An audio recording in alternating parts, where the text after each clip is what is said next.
Šitų radau prieš 10 metų pirktų, replės prieš 30 metų pirktas ir pasidarysiu tinklo kapeliuką.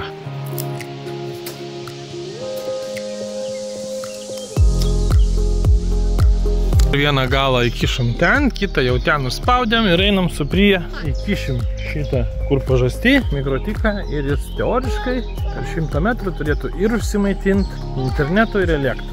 Jeigu sudegs lemputę, tai mes apsidžiaugsim. Žiūrim. O, pasigavo maitinimą ir pradėjo tinklas veikti. Internetas čia bus, jo?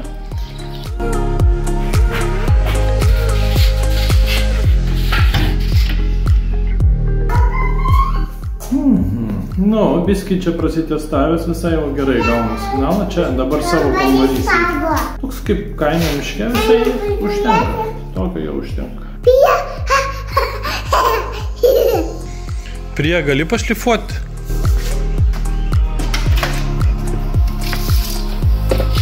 Nu, paskambino draugai prieš 3 valandas, sako, nori į Maltą skristi. Prieš 3 valandų. Gerai, sako, skrenda. Sodinau, tegul skrenda.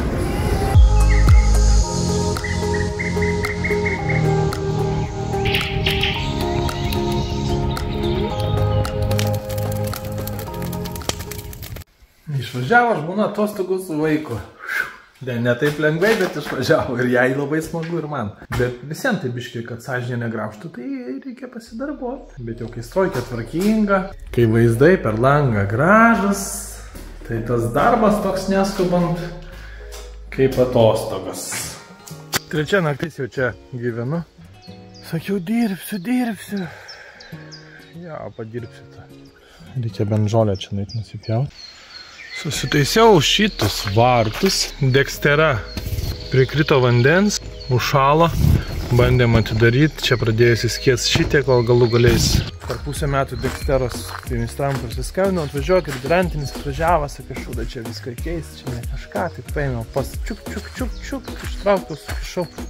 Jei norit patys daryti, pas juos užsisakykit. Šitas buvo visai nustojęs veikti, šį čia palangės išsiardžiau. Aptikau, kad išėmus iš guolio šaratus, kurie strigdavo, jis nebestringa, tik tai aišku, gal ten tie guoliai buvo kažkokią funkciją atliko, aš nežinau.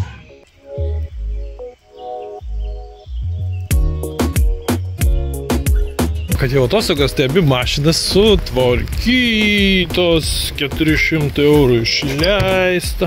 Žiūrėkit, kokią palievę turim. Čia aš lyginu, rytoj svečiai. Čia vat viską išlyginu. Turiu galimybę, tai važiuoju į kaimą, nes čia tai taip nuobodu yra. Tiesiog apie nieko ten gamtoj. Sėdi lyja, žiūri per langą ir širdis rimsta.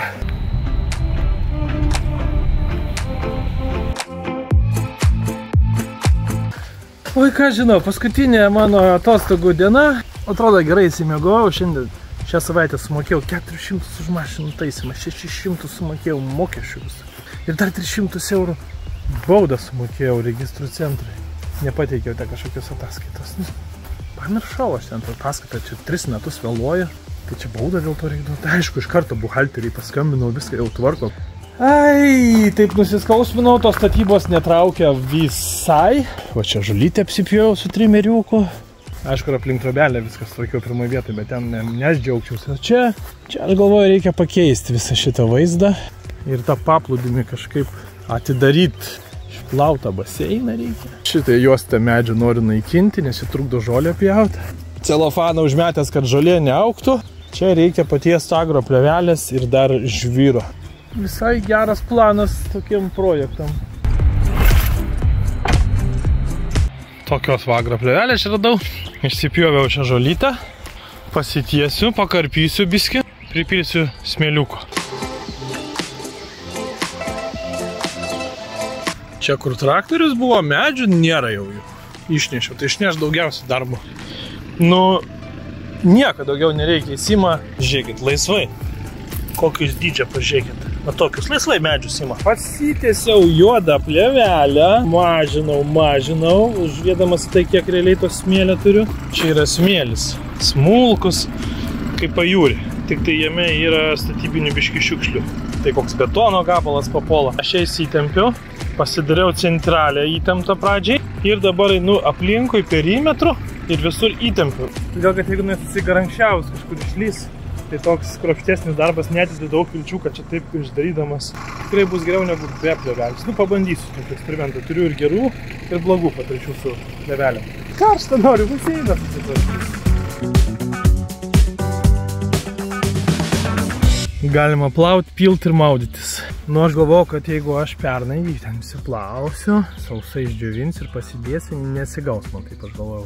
Ten jau pradėdė rudenį apie tai galvot. Drėgna, kažkur liks drėgmės, užpelys. Nusprendžiau šį palikti taip, kaip yra, nes jį čia pastatyti. Lygiai toj vietoj nėra lengva. Dabar klausimas, tai kaip jį išplauti. O, čia buvo ta krūva, dalį išvežiau, čia buvo duobė, dalį supyliau. Čia buvo kampas, vat, kaip čia eina, matot, va, čia eina. Ir taip stačiai ėjo, aš jį užapvalinau, sutvarkiau. Ir jis jau neišsiskirs čia, apžels ir nebetrodys kažkoks dirbtinis, kaip va šitas. Toks ir kreivas, bet ir tiesus ir labai dirbtinis. Dabar čia viskas užžels ir bus tokia natūrali gamta. Šitas irgi vat jau gražėja, visas toks natūralesnis darosi. Vis pabiškai patvarkau. Sunku čia jų matyti gražų vaizdą, bet aš jau matau. Kirminiukų ieškai?